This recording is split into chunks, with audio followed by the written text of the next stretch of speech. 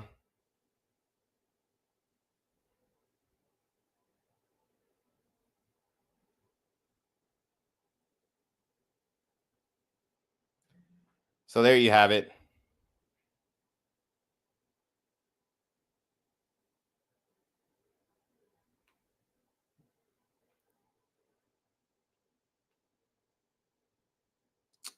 Sorry.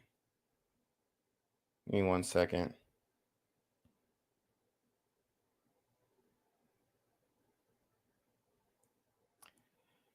All right, so at Sun Prairie, that he's referencing to, I found out, I only mentioned her race because he told me I was bottom of the barrel and she was his top pick and his real type. I admit I slapped him. He then beat the shit out of. So again, she hit him first.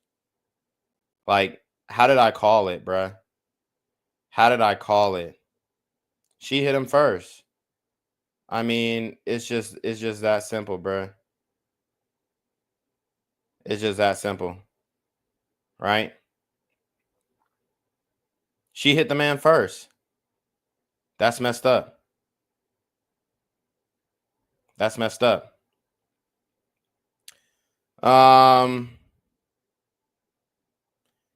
Let's see. He then beat the ish out of me. I was pregnant with our daughter and he strangled me, attempted to kick me, and the only way he stopped was due to the police. Yes. How about you tell a story about how, from your point of view? You brought it up. I don't have to tell my point of view. You brought it up like it was a fact. Tell it. Tell the it. Story. Michael, you brought it up like it was a fact. Tell it. You gotta sit here and play these games or what? Tell it. You tell it. You tell it. about You're the how one. you blacked out. You're the one who brought it up. Apparently, I blacked out and beat the shit out of you. Okay, that's what the police report says. Oh no, I was arrested that day. Why were you arrested? You lied to the cops. Why were you arrested? If I apparently beat the shit out of you, I think that they would be able to see that. Right. I'm the one that had the fractured nose. Right. Sure. Okay. So he never had a fractured nose. Okay. I'm the one that you lied to the cops and had sent to jail over Okay. what you're still mad about. Sure. And then I went and got there. Over what you're still mad about, completely minimizing the fact he slept with a white girl while I was pregnant. Then 2 days after our son's burial, tried sleeping with another girl who he did racial comparisons to. Again, like, you're in a relationship with a guy that you're claiming who's racist. Like, I don't get it, but they must like that type of shit. Therapy for my childhood trauma. Okay. That Sure. I was emotionally abusing you. All right. Right? Okay, so let me ask you this. Why are you still here? Okay. Why are you still here? Then we sat there. I'm not telling you to stay. If I'm apparently abusive, I'm not telling you to stay. Your parents already told you. They live in Palatine, Illinois. They literally told you that you can come home. If I'm apparently so abusive and I beat on you and I lied to the police, why are you still here, Michael? These are the lies that a person comes up with. You didn't hit me today? These are the lies. So Now it turns into you didn't hit me today. He can't even answer the question. This is a narcissist for you guys. So now I'm a I hope you know you're narcissist. gonna look real stupid. I hope you know that. Okay, that's fine. Oh, I know it's fine, sweetheart. I know it's fine. Okay, but she's still gonna let him stay there. So, I mean, nothing's changed, man. Nothing has changed. It's wild. It's wild. So let's get into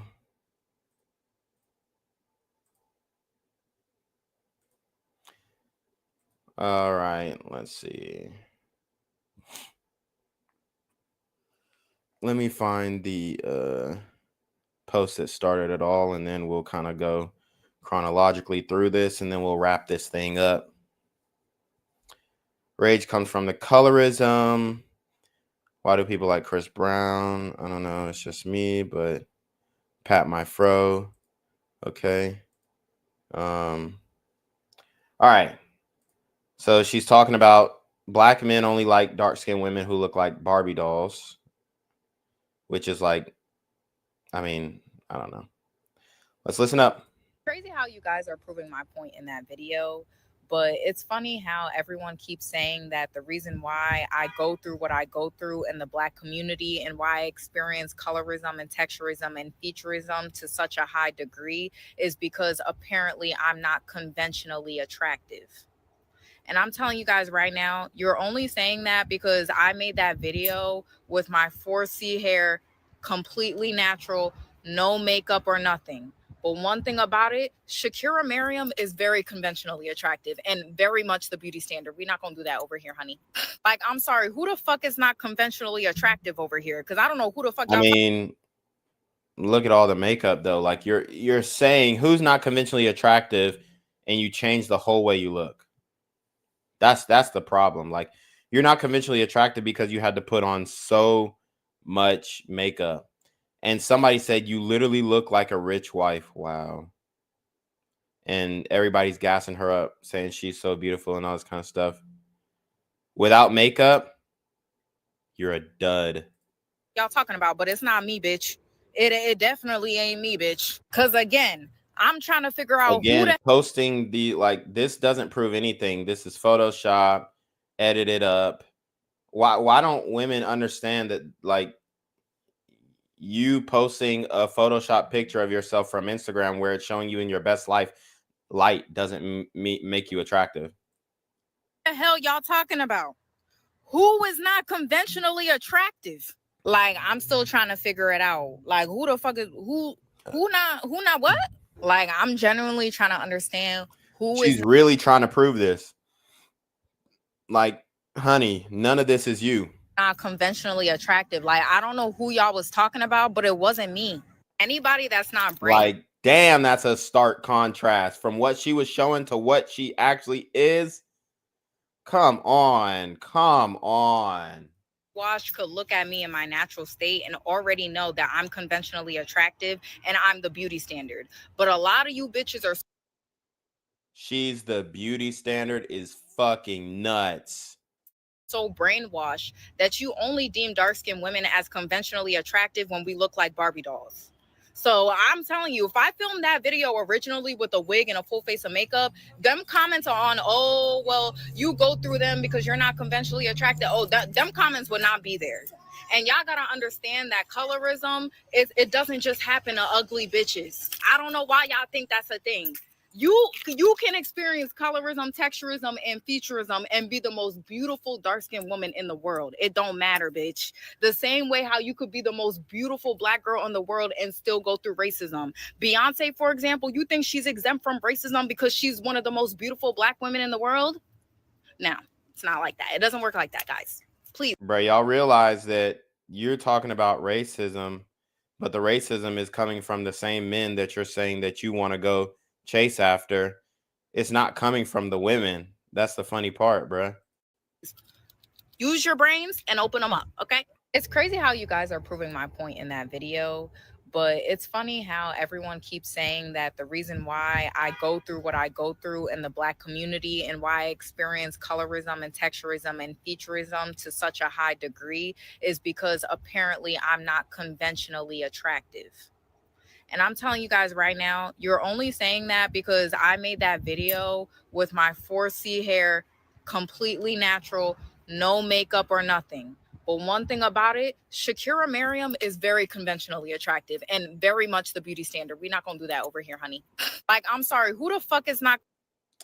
So it's running back. I mean, come on now. She goes off on pick me dark skins. Well, I'm just trying to understand.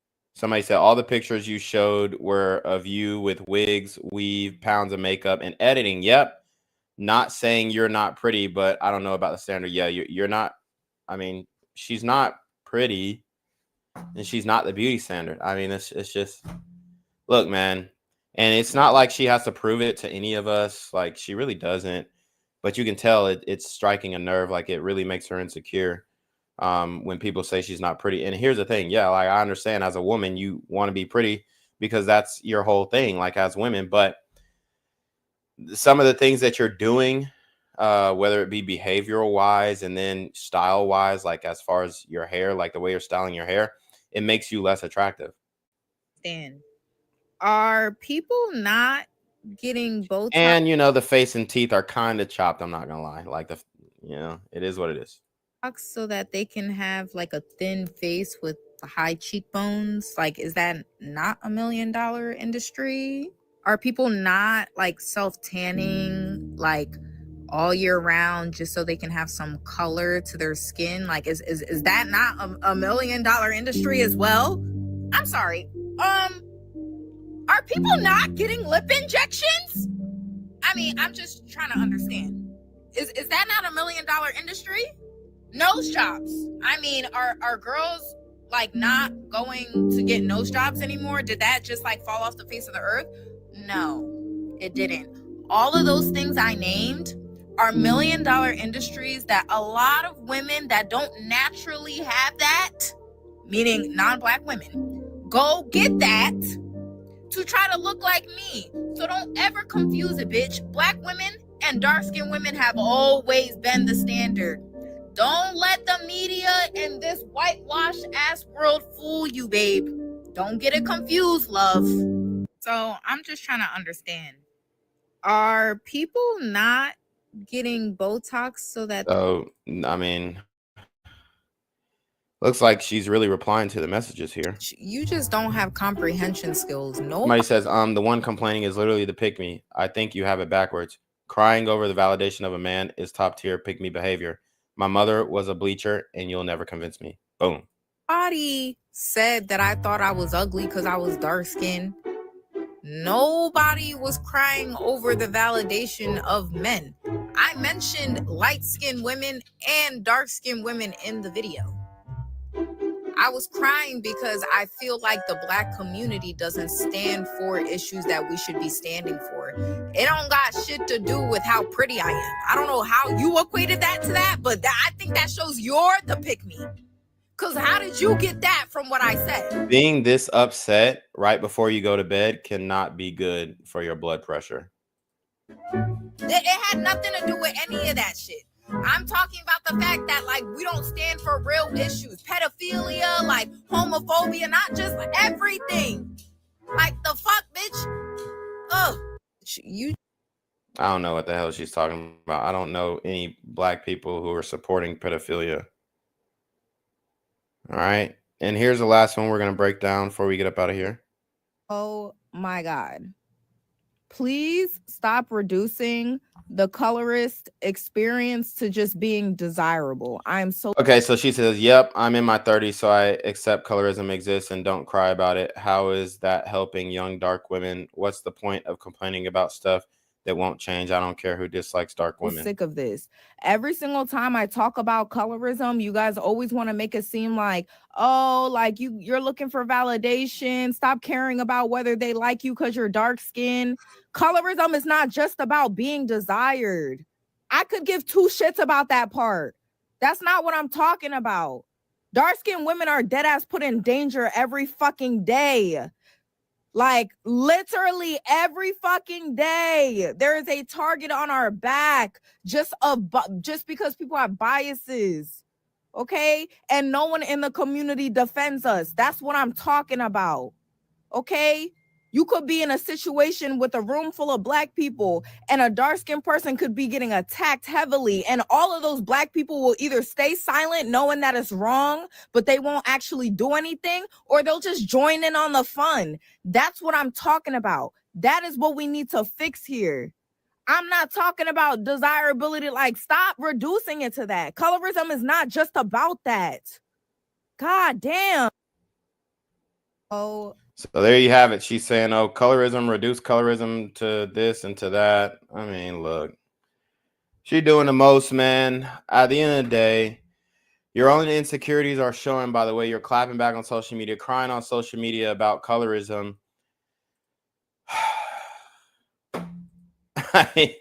We're all tired of it. We're all tired of the victim mindset. And I think it's just important to just realize what lane these chicks are putting their own selves into.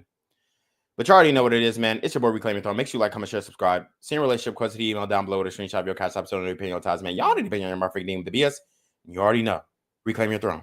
Want to become an elite level athlete? Well, look no further.